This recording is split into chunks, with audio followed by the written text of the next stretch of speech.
Hey Haley, how you Hey, how's it going? going? Real good. So just one moment. I'm just trying to save a file here. Then okay. So um yeah, I've suddenly got crazy busy in the last few days, and that's interesting. It's good, but I have to just figure out how to be more organized. I've started to spend more time in Trello again, which I'd gotten a bit slack on in recent hmm months. Your last few days sounds like my last few days. I had a really quiet month the month before, but I was moving house and stuff, so I didn't actively go looking for work. And then I was like, okay, move to a new house, shitload of bills when you move houses. It's an expensive Oh thing to do. yeah. I was like, oh, I better get out and start talking to people again, get some money in the door.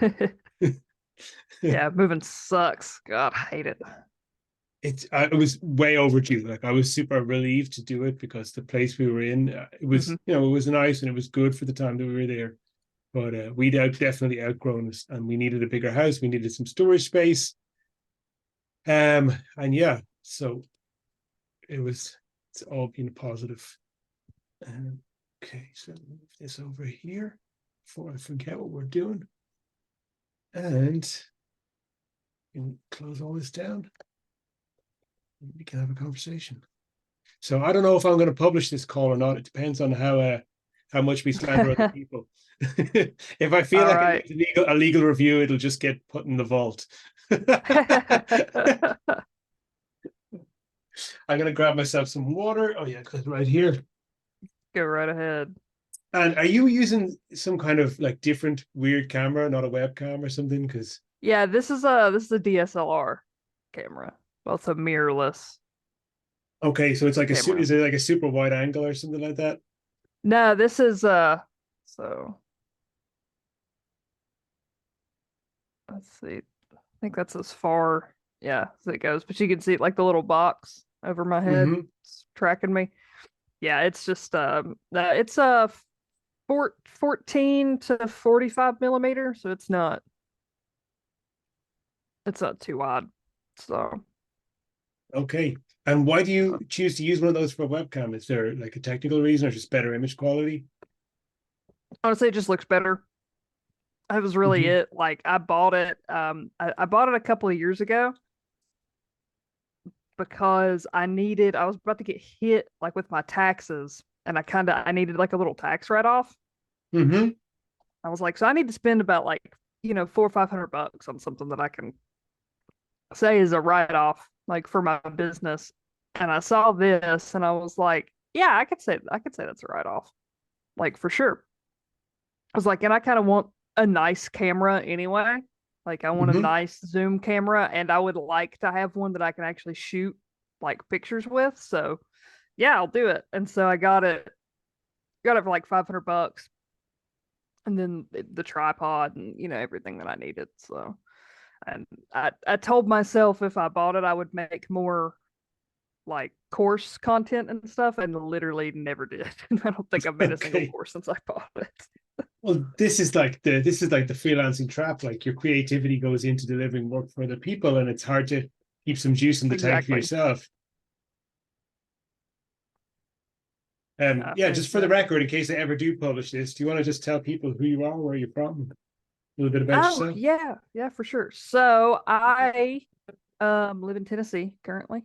Um I'm a brand strategist and a graphic designer, Mm-hmm. recovering graphic designer. So basically what I do is I take brands that are not living up to their potential and I fix them. So Mm-hmm.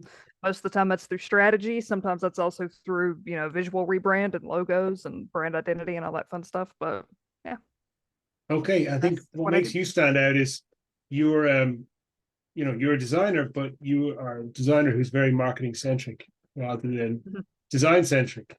And as a result, you've got lots of really good marketers talking about positively about you and speaking your name and wanting to work with you because you're not going to like obscure their work, like their copy and other elements or conversions behind like eccentric font choices and you know Yeah. like eight point white text and stuff like that. Yeah. Yeah, exactly. Like the whole purpose of design is to achieve some goal. And whatever goal that is may vary depending on what it is. If it's an ad, you want somebody to stop scrolling and click the buy now button. If you're a copywriter and your copy's super solid and your writing is really good, you want people to stop so they read that that post that you just poured your heart and soul into. The Mm-hmm. logo just needs to be identifiable across all mediums. And so if you can just kind of figure out what does it need to do and design for that, you cut out a lot of this like bullshit that people try to cram into it and be like, oh look, I'm a designer. It's like, no, you're an artist. But these are like two really different things. Like if you want to be an artist, go be an artist. And like I do digital art and stuff like that too on the side. And it's a way I can, you just make whatever you want. And it doesn't matter. It doesn't have to have a purpose, which is awesome. It's fun. Um, Design's totally different and there is some rules to it. And especially if you're working with, I see designers all the time, they just want to design and not I don't want to do anything else. I'm like, you have to learn at least a little bit about business and like understand some business terms if you're gonna, if you want these big, like high paying clients. Mm-hmm. Yeah, this is true. I've heard about you first through working with them. I think probably because you work with Nathan Fraser a lot, Yeah, yeah, I've worked with Nathan. and then of late recently, I've seen you being like pretty active on Twitter as well. Mm-hmm. And you're one of the few people I've seen like designers who are outspoken outside of design circles, because typically designers tend to design and they tend to create content for other designers. Yeah, And you're the one of the few people who's I see out there is like, actually, I'm going to talk about design, but my audience is marketers. So you're thinking beyond the point of like trying to impress your peers to actually, well, who are the people that can hook me up with great gigs? And I'm yeah, going to make my messaging for them. yeah, exactly. Because I mean, at the end of the day, you're gonna have to work with them anyway. Mm-hmm. I'm gonna have to work with a copywriter or a digital marketer or somebody that's doing ads or something like that. You got to work with them eventually. So And where are you in the United States? Tennessee. Okay, tell us a bit about us. Tennessee's amazing and fantastic, and we get to do whatever we want, and we don't have income taxes. Oh, that sounds pretty nice. Damn. Yeah, we get to shoot um, guns and drink whiskey and not give any money to the government. It's fucking and awesome. Well, the are state you town government or anyway. country? Oh, I live in a pretty small town in Northeast Tennessee. Mm-hmm. So yeah, it's pretty. I mean, we're civilized. We're not like getting our water out of wells or anything, but yeah, I'm pretty out there. So Okay, I am getting my water out of a well, but it's like it's a proper mechanized well where you just fill it up with salt every now and again, and it seems to oh do its yeah, thing. But yeah, we're not so like like pumping for our water out here.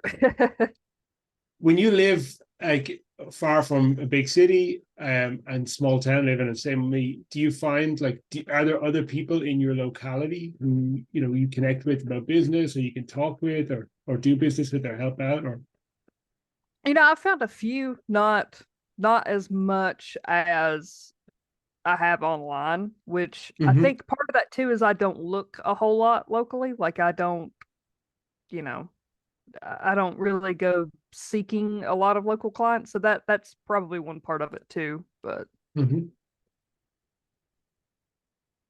but yeah, I've definitely found more, I think, online for sure. Mm-hmm. And like how did you find out? You said you're a recovering graphic designer, so did you go to school for graphic design first, and how did you find out about marketing and find your way into that space? Yeah, so I'm completely self-taught, actually. Mm-hmm. I never went to college for anything. Barely graduated high school just because I didn't show up and was late and shit all the time. They're like, we're gonna get you for truancy if you don't start showing up. And so I just kind of didn't care because I realized once I turned 18 that they couldn't do that like legally because I was an adult. And I was like, yeah, kiss my ass, can't do shit. So, um, yeah, I barely graduated high school. No, completely self-taught. I heard about Photoshop when I was young, and I'm gonna date myself a little bit, but I had LimeWire on my Hmm. PC, if you remember that. And I so do. it did not take me long to figure out that you could download like software and programs and stuff with it. And so I just booted it up one day and was like, yeah, Photoshop, and then found, I think it was like CS2, the Hmm. version of it, like a really early, really old version of Photoshop. It was way before it was cloud based, but yeah, and I booted it up and just started kind of clicking on stuff because YouTube really wasn't, it existed, but not, it wasn't anything like what it is now. There was no, you couldn't go on there and Google like a Photoshop tutorial and have, a million videos that would come up. So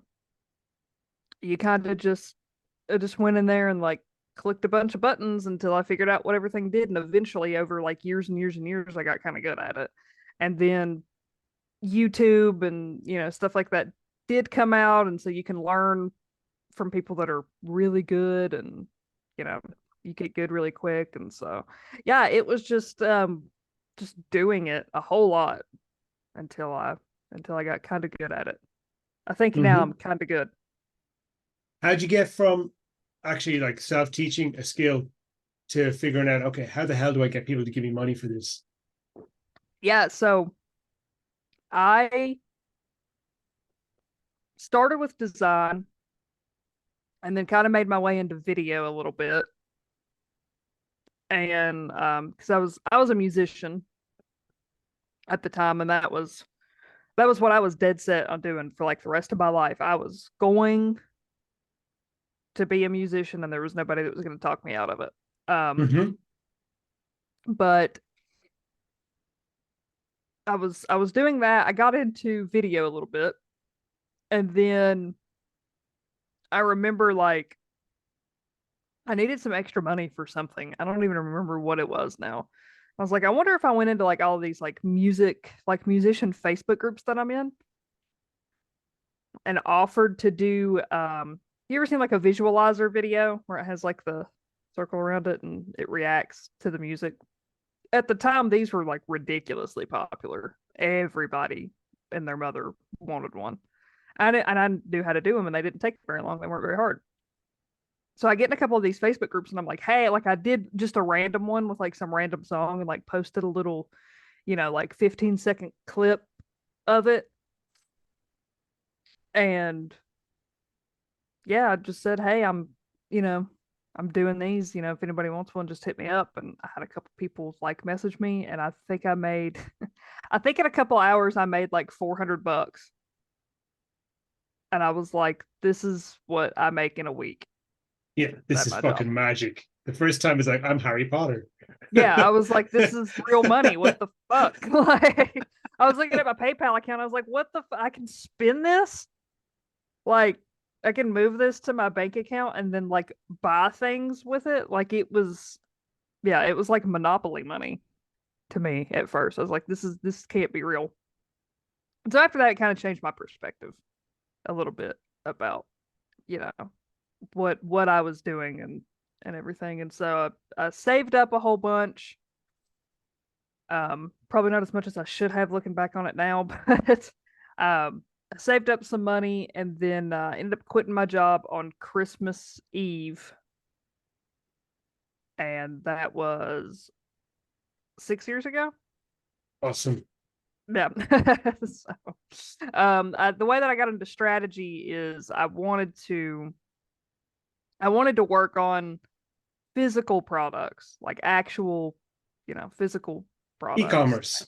Yeah, yeah, and the e-commerce thing was booming at the time, and people were drop shipping, and I didn't know what drop shipping was, and I found out about it, and I was like, "This is sick! Like, this is awesome!" Um, and so what I would do is I would take e-com companies, I would start them, and I would do like brand strategy and all that, and form a brand for this because a lot of people were just doing stores and they were trying to like outprice everybody. They were Hmm. just trying to price everything lower, and I was like, no, if you just like made it actually look like a brand and made it look good, you could price it for more money. And I found out about like brand strategy and all this stuff. And I was like, well, cool, I'm gonna see if I can do this. And so I took a couple like brand strategy courses and kind of got like a workflow for it down and sort of figured out what I was doing and did it with all of these e-com stores and it worked. Like we were charging more money for like the same drop shipped stuff just because it had a brand name and it looked pretty nice. I was like then there's something here. And so I really went down that path, you know, trying to figure out how it relates to, how is copywriting involved in it? How is running ads involved in it? How is marketing involved in it? All of this stuff. And really try to like lay the foundation for business owners down, which just so happens to be brand strategy. And then Awesome. can Hey, do by design the and stuff way, like that on top of it. So that was really like once I figured out that it actually does work, it's not just some bullshit. Like, yeah, I was kind of all in. So awesome. I was about to say your video is frozen, but you just started moving again, so we're good. I'm oh I'm weird. just a Yeah, few might days. have my internet. I'm just a few days in this new house, and we don't have proper broadband yet. Oh, okay. Yeah, that sucks. We'll have it by the end of the week. Yeah, Um, no, what I wanted it's to been say is pretty good. the fact you went out into that group at the beginning, and instead of like just pitching for work, you actually proactively created a sample piece to show people. Like that thing is like that's the principle of demonstration. Where instead of saying, Yeah, "Hey, I can do this for you," it's like, "Hey, I did this. I've already done it. Would you like it too?" And yeah, like it's so much more powerful than saying, "I can do this," to actually just be able to demonstrate. Here's something that's already been done. And it's crazy how many people who call themselves things like copywriters and marketers just don't even understand this principle that if you don't have social proof, which is, and both work equally well. I think demonstration works better. Even if you do have social proof, it can be reinforcement. The social proof part is where you start to have a brand of your own, and then you don't actually, you can get lazy, you don't have to work for it anymore. But like demonstration is just way more powerful even than social proof, because it's right in front of people's faces. They can see with their own eyes, here's the thing, it works, it does what it's supposed to, and do you want it to? And yeah, yeah, absolutely. And I think designers are actually really good about this because we all have portfolios, obviously. Like we have to show our work, you know. If you're going to hire a graphic designer, the first thing that you're going to say is, "Do you have a portfolio I can go look at?" And you're going to Mhm. determine whether or not it's good. Why everybody doesn't do that, I have no idea. I'm like, this should not be just a creative industry thing. Like, Yes. why doesn't everybody kind of have that? Or even if it's just like, here's the results that I got, like, here's their sales before and after, like, whatever, like a case study, like, hey, we ran this campaign and here's the difference in these numbers or these metrics or like whatever, you know? I don't understand why everybody doesn't do that. Yeah, I mean, I used to do a couple of things. One thing for people who like write copy, and I don't haven't called myself a copywriter in a couple of years, but I do still end up writing a lot of copy. But one thing that definitely I found with copy is that providing samples of your work, like portfolio work, can actually harm your chances of getting a project in a lot of Really? cases. Yeah, and here's why. And I've talked about this with other people, and we've all found the same things. And I've got a way of getting around it. So what we found was like that if somebody asks, "Hey, can I see some samples of your copy?" and you give them, immediately they're looking for reasons to DQ you, like to disqualify you.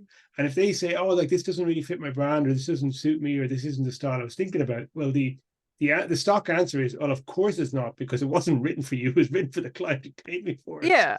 I've But by I've the had issues time, like that with clients too. Like they Mhm. look at the stuff that I've done. They're like, "Well, it doesn't really match my brand." And I'm like, "Yeah, you pay me to get it to match your brand." Like, Uh, what I found with copy is like that and like copywriting is an issue. There's very low trust in the industry anyway, but um, is that by the time someone's formed that judgment, it's hard to get them to back off of it. So, mhm. I mean, for copywriters, I mean, leading with results is one thing, social proof testimonials. The other thing I used to do was custom samples, where I would like create a piece of copy specifically for a person. If I really wanted to get that win that person, I'd be like, okay, look, here's what I suggest, here's what I propose, here's what it's going to cost, and here's like the first whatever 500 or 1,000 words of the lead or the intro for the piece that you want me to write. If you like it, let me know and I'll complete the rest of it. And that always worked pretty well. Yeah, that's good. Yeah, that's a good way to do it for sure. Um, so like going from there, from like learning about design and actually getting your first clients, how did you actually like get into the marketing side of things? And do you, I know you're like primarily speak about brand, but you also have exposure to direct marketing, direct response as well, right? Hmm. Yeah.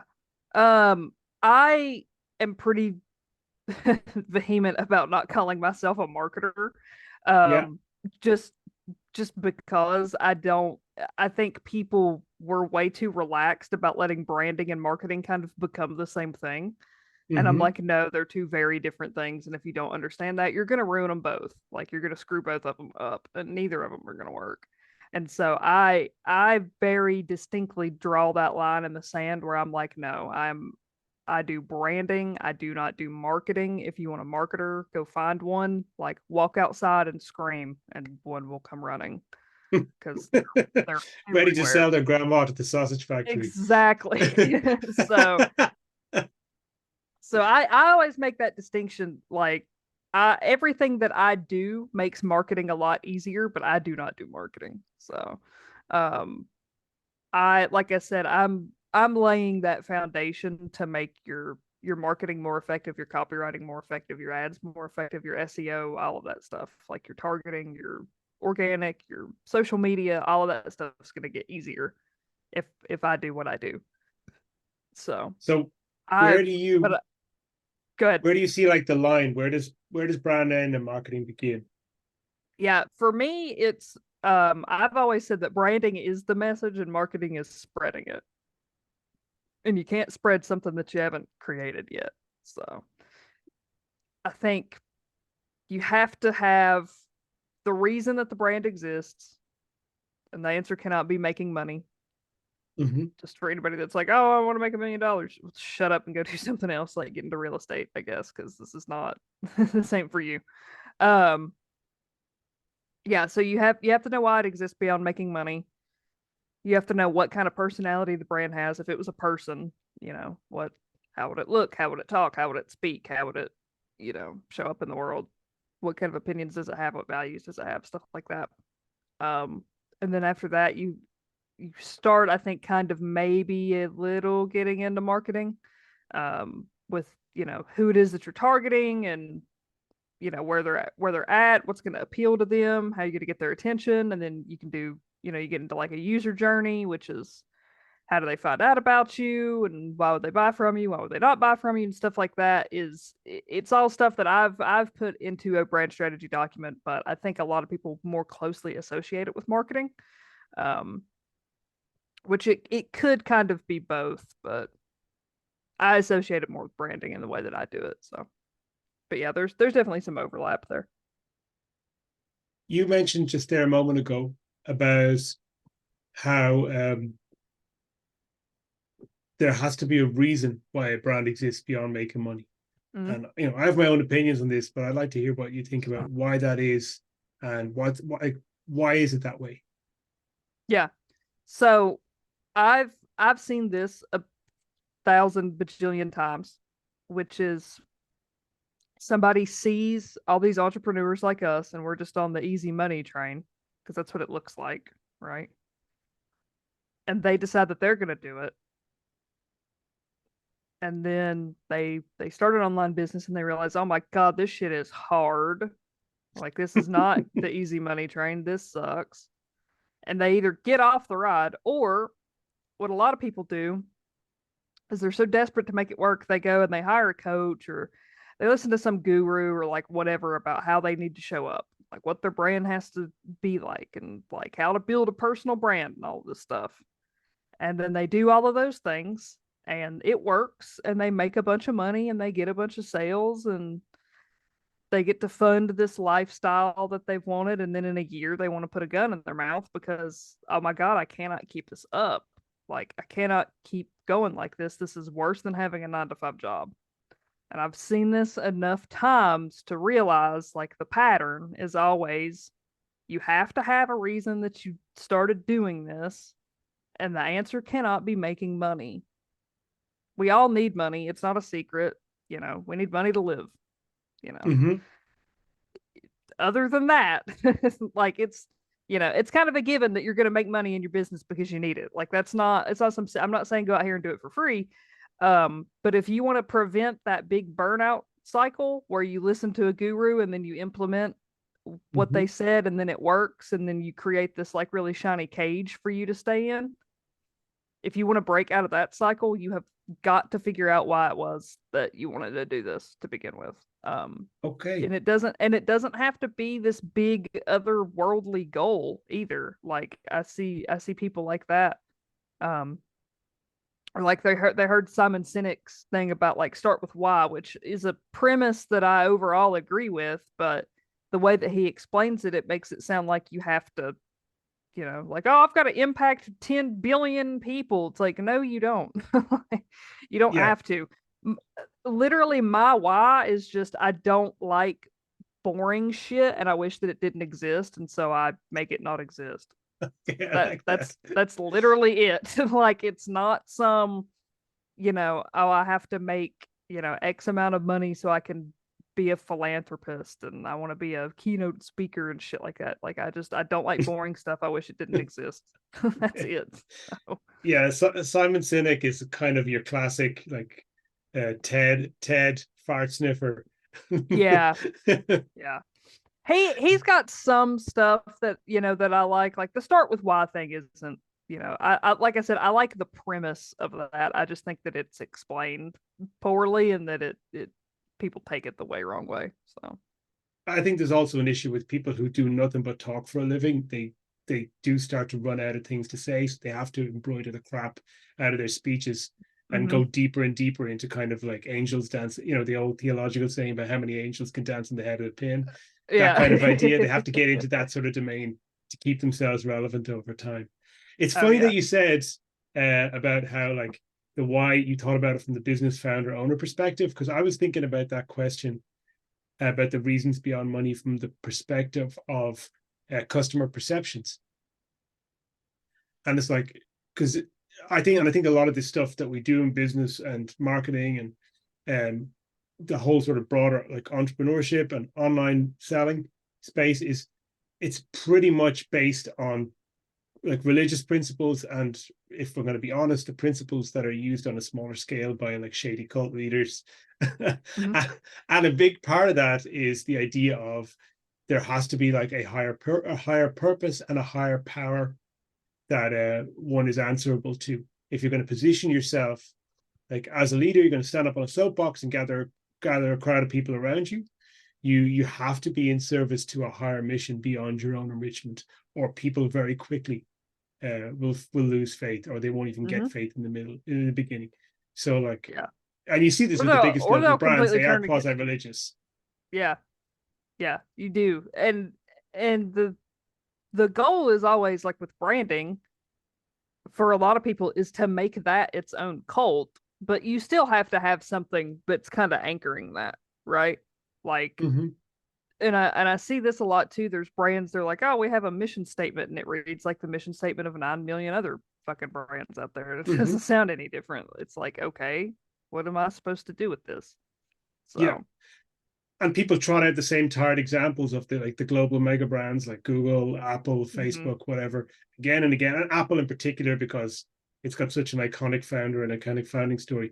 And while all that stuff is great, it's not very helpful to people building like their small business from scratch. A really good example I always thought was that charity water one, the story of that guy Scott Harrison, the founder. yeah.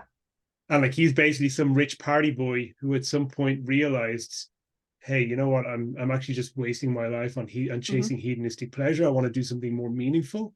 And he started like using like bottles of water sold in the club to, drugged up ecstasy fueled ravers and turning the money from those water bottles into charitable donations. Like that is a great why. That's a great founder story. And like how he's grown that into now what is a massive international charity. And I know when charities get big, they get shady too. And I don't want to go into that part of the conversation, but just that idea of like service to a higher purpose, higher power, like, Mm-hmm. you don't, even if you're some like completely hedonistic raver who just wants to down a bunch of pills on the weekend and party, there's still, you can use our product to actually do something virtuous Yeah, at you the can same do time. something kind of good. Like, yeah. Exactly. No, I have an example too, and this is kind of a weird one, but there's a company here called Palmetto State Armory, and they make Mm-hmm. guns and they sell guns, and their whole mission statement is we don't want to make a ton of money.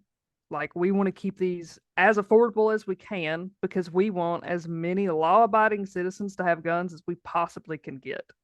Like that is their mission statement. They were like, we were given this right, and we want everybody to have access to that right that can. And so they don't mark their, their stuff up like a crazy amount. Hilariously, they're worth a ton of money. Like the company's worth, I mean, hundreds of millions of dollars, um, but yeah, I mean, it's a strong purpose, and they live that out. Their stuff is not crazy expensive. It's not, cheap in quality.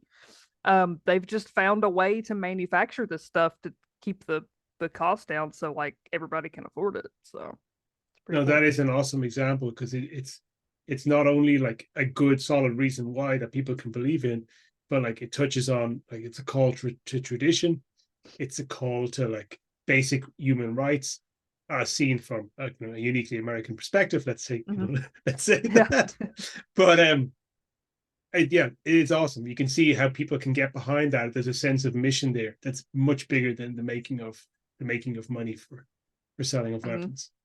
Yeah. And Yeah. Like essentially, the they are arms dealers, but they make it sound super essentially, virtuous, right? yeah. Yeah. Essentially they are. So, but we get to have those in America. So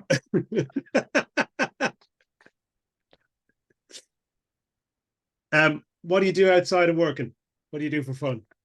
oh man, I'm a gym rat. I don't know that I would call that fun. No, I'm kidding. I enjoy it. Yeah. Lift weights, I kickbox. Um, I've been getting into product photography here lately, kind of as a hobby, which to no one's surprise, I'm actually really good at it because Oh, awesome. there's some overlap with photography and graphic design and stuff. So I wasn't like a total a total noob walking into it. Like I did Mhm. understand some terms and stuff. Um, so yeah, I mean, I've been doing that. I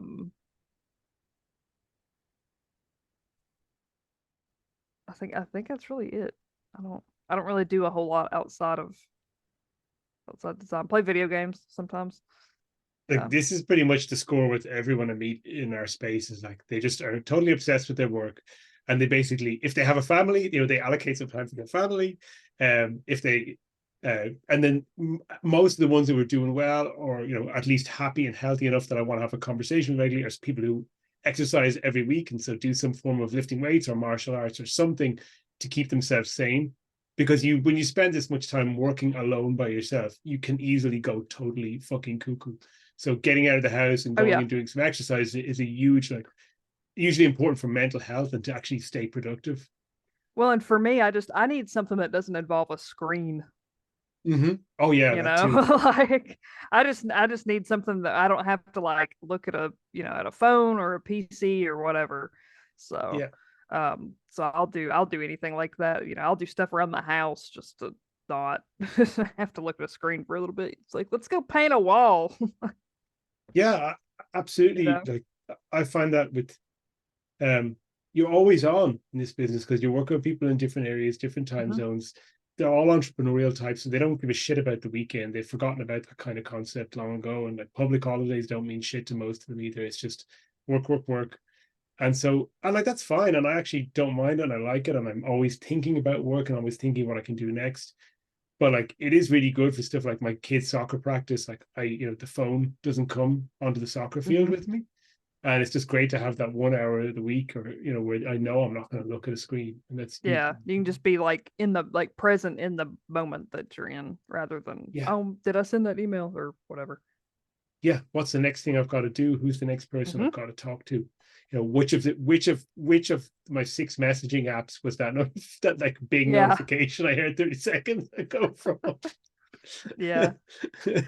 But yeah, I mean, and that's how I am too. I mean, I'm constantly, I had a post about this not too long ago. Like, me walking through the grocery store is it's horrible because I want to look at the packaging of every single thing, and I'm like, oh, this sucks. Like, this this could have been better. Like, oh, that hot sauce is cool. And that's what I do walking in the damn grocery store when I go grocery shopping, and so it never turns off. How much of what you do at this point is for like physical e-commerce products, and how much of it is info products and other kinds of services? Yeah, so I went through this weird transition where I was pretty much only working for like service-based business owners, Hmm. and I decided that I didn't want to do that anymore, like not fully anyway. I wanted to get back to doing like the physical product stuff, and I'm like, I don't even know how I stopped doing this to begin with. I'm not 100% sure how this happened. But I need to like course correct, and so I'm getting back into it now.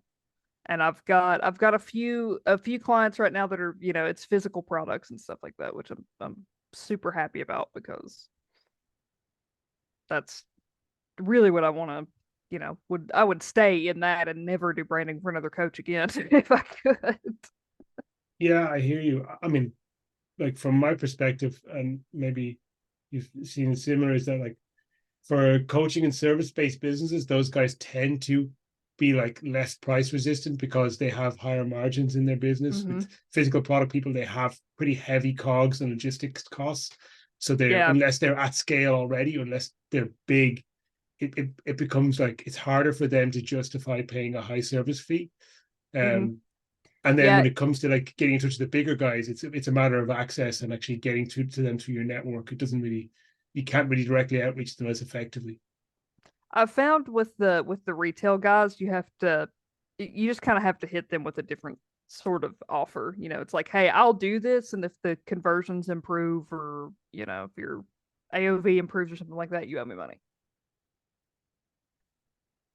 So, and So, most people will bite on that. like, what kind of stuff do you work on when it's physical stuff? Is it still web presence, like marketing assets, Oh funnels, yeah, yeah, we or is it definitely, packaging design and product design too? it's all of it. Yeah, I mean, I'll work on both, because I mean, you have to. I would love for us to have to go back to completely physical in-person spaces where we have to talk to other human beings, but I don't think that that's going to happen anytime soon, at least not with AI and things like that. I think eventually we're going to find ourselves back there, and I've been saying this for like a year now, and nobody believes me, and I'm just sitting here like twiddling my thumbs waiting on it to happen. Um but no, I cover all of that, even if it's a physical product. Like, I'll do the design for the actual product. It's, the label or the packaging or whatever, but still do the strategy for the brand as a whole. So what's their web presence look like, their user journey, like how are we going to market to them, all of that stuff. So yeah, all of that stuff's still in place. It's just the what you're designing and the deliverables sometimes are a little different when you have a physical product. And like, just who's out there in the industry that you look to for inspiration, or you think has good, useful, like useful voices for people to think about if they're actually creating products, or even like a productized service, or a personal brand. Hmm. I watch The Future a lot, which is the no E on the end, Futur. Mm-hmm. That was how I got into brand strategy and stuff like that. So I definitely like recommend them. And um I'm not a course buying type of person. I bought multiple courses from them just because they're so good. So Okay, I've heard of them before. I'm gonna make a note in my journal about that to check them out. Thank you for that. Where's my pen? yeah, The Future. Yeah, I can see the guy in my face. He's an American guy. He's Asian. He's got like some big. Chris. He Yeah, wears some big Christo. glasses and always has like a Always real tight has a snapback hat. cap. Yep. Yeah. Yep. Christo. Um, Oh, Christo, that's the dude's name. Yes. yeah. Thank you. So yeah, there he's like the face of it. There's other people like Ben Burns and Matthew Encina and Greg Gunn and those guys you see like kind of have their place in it, but Chris is kind of like the face of it, I guess you'd say. So Awesome. And so for you, like what's gonna come next? Are you continuing to work with clients? Do you intend to build an agency? Are you going to get into making courses or education? What's your plan? yeah, so right now it's all client work. That's pretty much what I'm focused on. I don't have any intentions on doing an agency or scaling or anything like that. I just for me personally, I think it's stupid. Um, and I think if people would put their ego to the side long enough to really look and see what that entails, they would also think that it was stupid because you've basically created another job for yourself, Mm-hmm. in my opinion. So uh, that's one of those things again that you hear some coach or some guru or wizard ninja whatever title talk about, and it sounds great, and you're like, oh yeah, this is what I need to do. I need to like hire all these employees and scale and then manage them. And it's like, congrats, you just created a 9 to 5 job for yourself. This was the whole reason that you stopped having a 9 to 5 job was to do this, and now you just made another one. Way to go. So, From what I've but seen, it hey, but very much that's depends on temperament. yeah, but that's what some yeah, and some people are built for that. I am not. I don't want to manage anybody anymore. Yes, You know, like I want to be by myself. So I hear you. Look, I think, like you said, it's what are you built for? And I have seen multiple creative people like make themselves miserable by trying to build a business.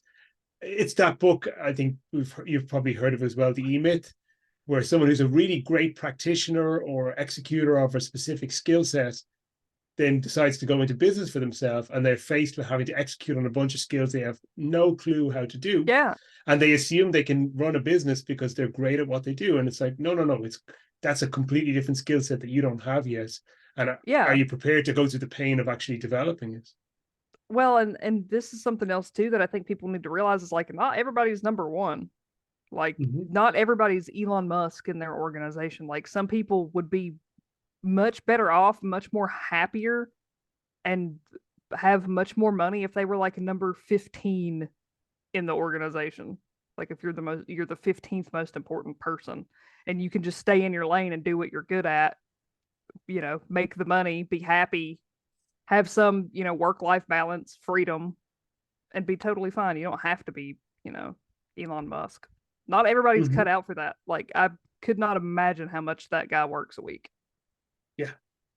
Yeah. Um, I mean, I got into this. Part of the reason I got into this online space was like I had been in the construction industry, so I was very much tied to place for years, where like I Mm-hmm. was where the project was, and I kind of got sick of that. I was like, okay, I want geographic flexibility. I want to be able to move. I want to be able to travel. But the second part was like I was managing a crew of about 40 guys, and they all expected me to do like to basically be a bloody surrogate parent for them. And I just got so burned out on it all. I was just like, screw all this. I want to do something that's simple enough that I can do it by myself. And that was great for a while. It's now come to the point where I've realized like I do enjoy the creative work, but I am not like the archetypal creative person. And I've seen that now from working with some hyper creative people. Like there's a different personality type that does that, Mm-hmm. and I've realized that like where I'm kind of good is like mediating in between, like having creative people around me, being able to edit them, and actually being able to mediate between that and delivering finished like finished commercial work to clients. It's funny, like clients would say stuff to me sometimes where I deliver copy. And it's like, can we cut this up and use this for something else? Can we change this or whatever? I'm like, you paid your invoice, it's yours now. I am not, this Yeah. is not art, it is commerce. I'm not precious about this shit. I'm not writing the great American novel here. Um, Right. it's Yeah, it's your like product now. You do with it as you please. yeah, do what you want. Like yeah. With Yeah. what I do, that's a little different. Like I have visual guidelines that I give out and I'm like, hey, You need to read these, and you need to not, break the rules, because then it's Hmm. all gonna look like shit. But yeah, other than that, it's yours. Do what you want to with it. Yes. And look, I've seen with friends as well, like the people who build a business, like, and not necessarily, I think maybe because ego, it comes down to self-awareness. I have one good friend, he's a really, really lovely guy. And he decided, okay, he's super skilled with like mentally, analytically, mathematically. And he said, okay, I'm going to build an agency. I'm going to be able to scale up. And he got his agency up to where I think it was doing close to $100,000 a month, and it was all looking great on the outside. But like he's like, I just basically stopped sleeping for about 6 months. Like I was sleeping 3-4 hours a night. I was constantly Hmm. stressed out. Um, the quality of my work was going down the tubes. I was cranky all the time. I was just so miserable, and my wife was miserable, and my kids were miserable. And I was like, Yeah.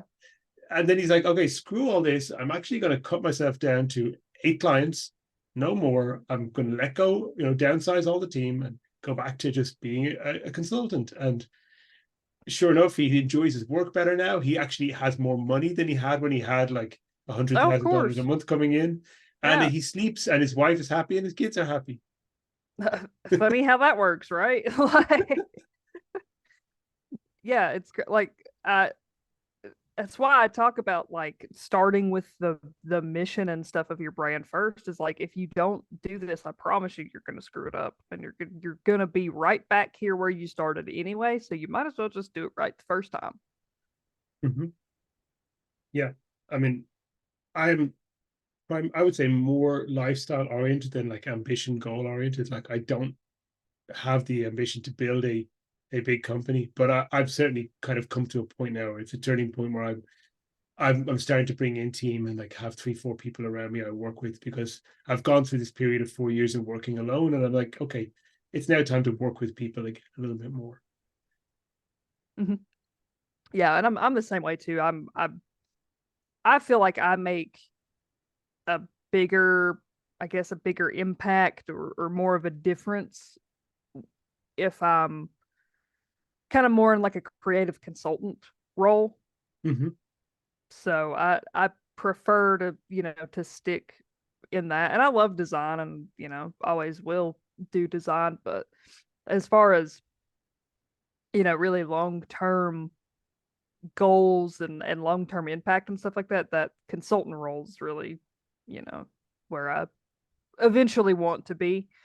And, one day we'll actually start working towards it, and, have, just 2 or 3 clients where that's just what I do. I'm just that, consultant for them, and then probably won't do any client work. But for right now, I enjoy client work. So Awesome. And Haley, if somebody wants to find out about working with you, where can they find you? they can find me on Twitter at Hmm. I am Haley Shane. Okay. Same name on Facebook. Or you can go to my website, which is haleyshane.com. Awesome. I will stick those links in the video description once I upload this. So I'm gonna stop the video in just a moment. Is there any final thoughts you want to share before we wrap up? Not that I can think of. I'm good. Okay, awesome. Thank you so much, Eddie. Really appreciate your Thank time you. today.